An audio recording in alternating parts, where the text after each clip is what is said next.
Happy Friday, y'all. Starting out this day with the service call on this old gal. A nice little Rtaa. So I'm on this Trane Rtaa, and the call was there being an alarm on the system. So I came over, hit the diagnostics button, press next, and there was none. And I came across an oil system fault. I'll see if I can find it in here. I may not be able to, but anyways, I had an oil system fault. So I started doing my checks, and this happens to be the oil separator for this system. Screw compressor. There's your discharge right there. It comes up, ties in at the top of the oil separator. The discharge gas then continues and goes into the coil right there. So this is the oil return line right here, and that runs up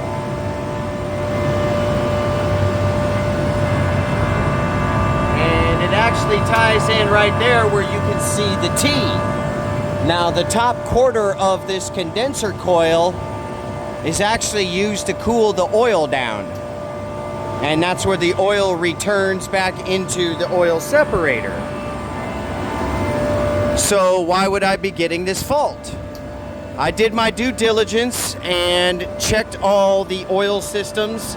So to check the oil on one of these, there is the port.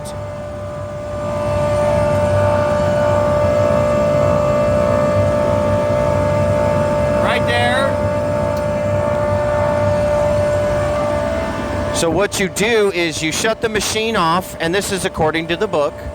You shut the machine off, you wait 10 minutes, you hook up a hose to the service valve on the oil separator. You then really want to put in a sight glass, and I have marked the oil separator. The minimum is 5 inches from the bottom, nominal is 10 inches up, and maximum is 20 inches. And we were running at about 13 inches, which is just fine. You then run the out of your sight glass over to your discharge, and then you purge it out and you open it, and it will push the oil up to where you're at, and then you move your hose up and down to find your oil level. Well, I did that and we were good. So I started thinking, what else can cause this issue? And, you know, I'm not chiller Jesus by any stretch of the imagination. I'm still pretty blasted new, and I don't have a problem admitting that. And I definitely have a ton to learn. Well, we all do at something or other. So I started looking into what can cause this problem. And part of what I was coming up with was, is if you had a too big of a differential across your oil filter. Well, I confirmed the oil filter was recently replaced, and the oil filter is internal. That's where your oil filter is located, right here. So there's no accessing that, but it was recently replaced, so I'm okay with assuming that is good. And I started checking and running through all this, trying to make sure all the sensors were coming up. And what I came up with was here, I'm on circuit 2. There's a quick little glance, right? But then it says right here, compressor suction refrigerant temp. It says it's 40 degrees. But when I hooked up my probes,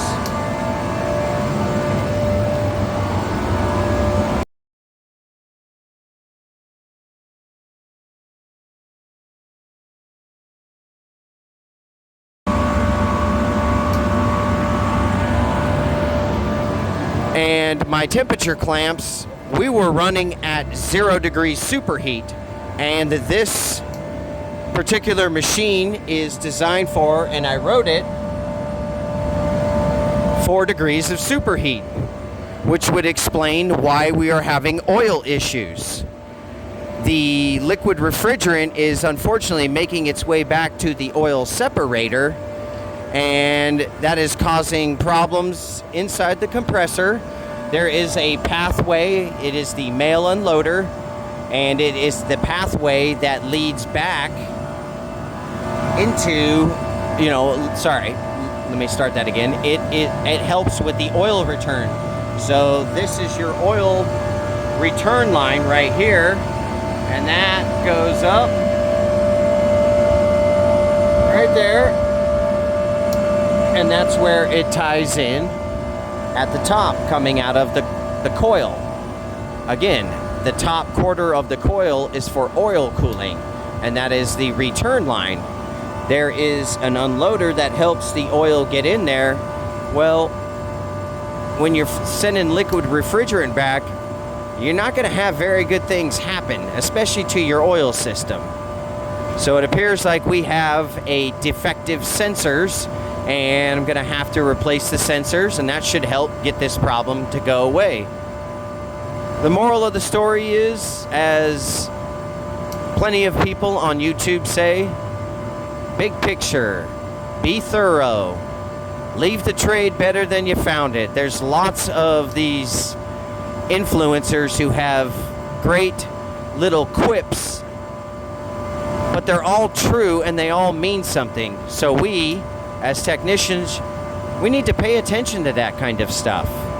We need to make sure we are being thorough. We are doing our due diligence.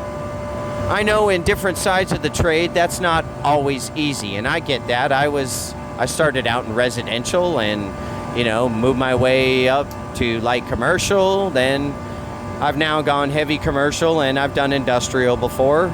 But on the heavy commercial and industrial side, there's honestly no reason why you shouldn't be able to check and be thorough. Most of your customers will actually very much greatly appreciate it, and they pretty much expect it out of you. And another problem, before I forget, that we run into, especially at this particular site, is there is too much flow, and this is the leaving water valve right here. And as you can see, I marked it. When I arrived today, it was all the way open, and that's just too much flow through this chiller, and it causes issues, especially when the temperature gets really hot like it is right now in Central Texas. It is hundreds plus, and it's seeming to be every single day now. Hope you guys enjoyed it. I enjoyed going through this process and working on it. I am starting to get to work on chillers a lot more now, and it's what I've always wanted. It's my dream. Each of you need to reach out and get your dream as well. Take care.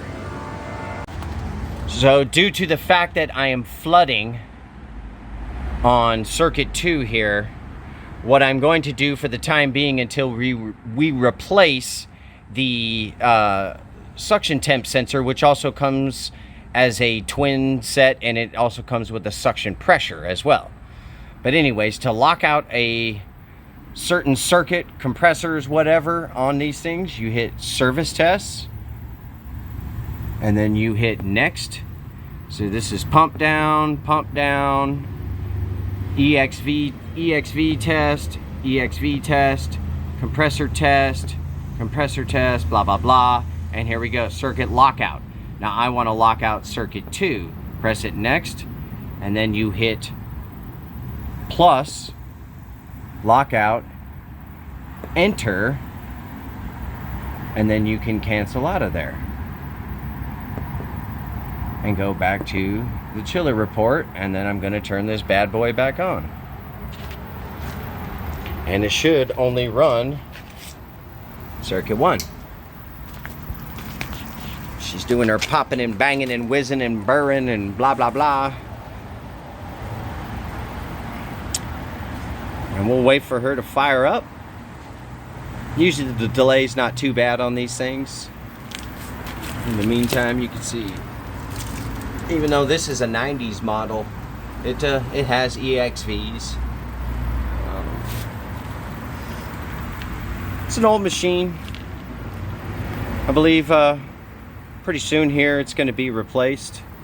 But, you know, it's managed to get them by this far for this long. Wouldn't really call that a loss.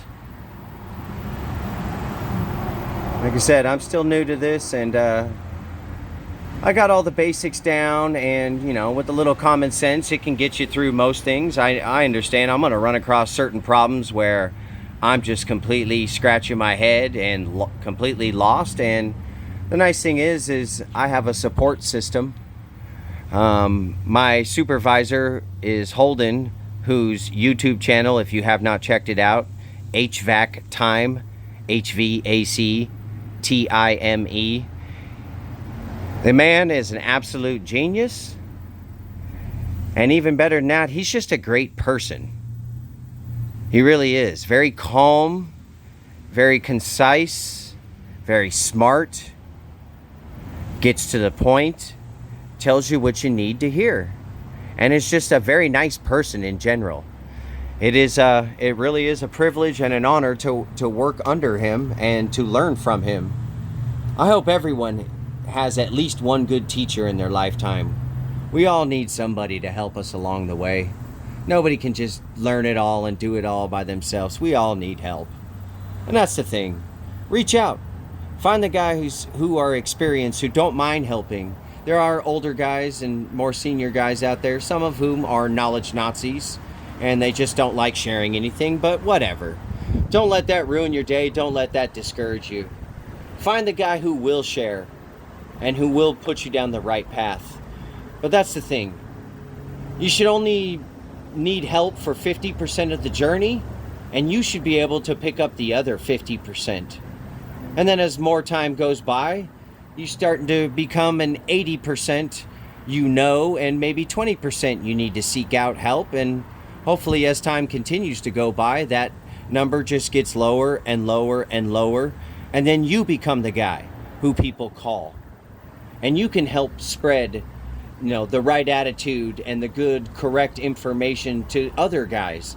And keep this trade going, keep it alive, and, you know, keep people who have morals, ethics, values, and a desire to do things right. Because there's plenty of people who want to do things wrong, cheap, or just don't care. Don't be one of those people. Call number 2. Problems with this air handler is shutting down. And it's shutting down on the smoke detector, and it's opening the relay on this VFD, which the parameters have been changed from manual reset to auto reset. So anytime the smoke detector trips and it gets reset on the fire panel, it starts it up, whereas it didn't do that before. But it is shutting down this unit. It seems to be every day, and then sometimes after that it would be sporadic, and it's always shutting down on a duct smoke detector. And there's obviously no fire going on, so I have to figure out, is this problem with the detector? Could it be dust in the ductwork that's getting into the detector, which that will give you a false trip? It's kind of hard to prove something that's working right now, but I'm going to do my best. As you'll recall, I was out here for the smoke alarm constantly shutting the blower down. Well, I went over and just verified here at the drive that we had good, solid connections.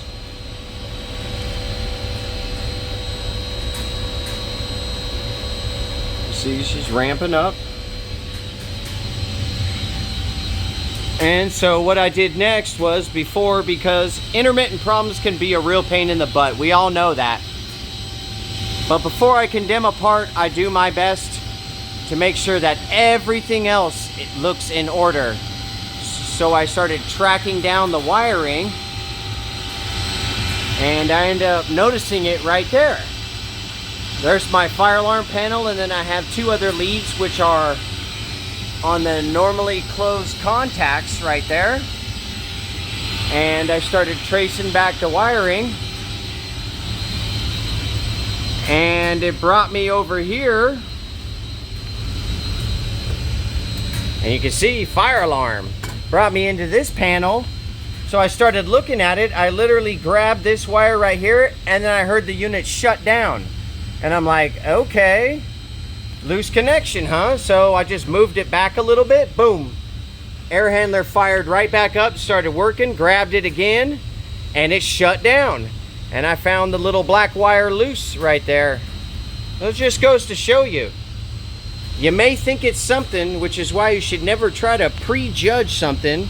We all do it, but you should try your hardest not to, because you never know. It could be something as simple as that. Just a loose wire connection. Problem solved. Unit running just fine. I jiggle it around. It does not shut off anymore, and it does not trip. Think we got this one licked here, boys and girls. Until the next one.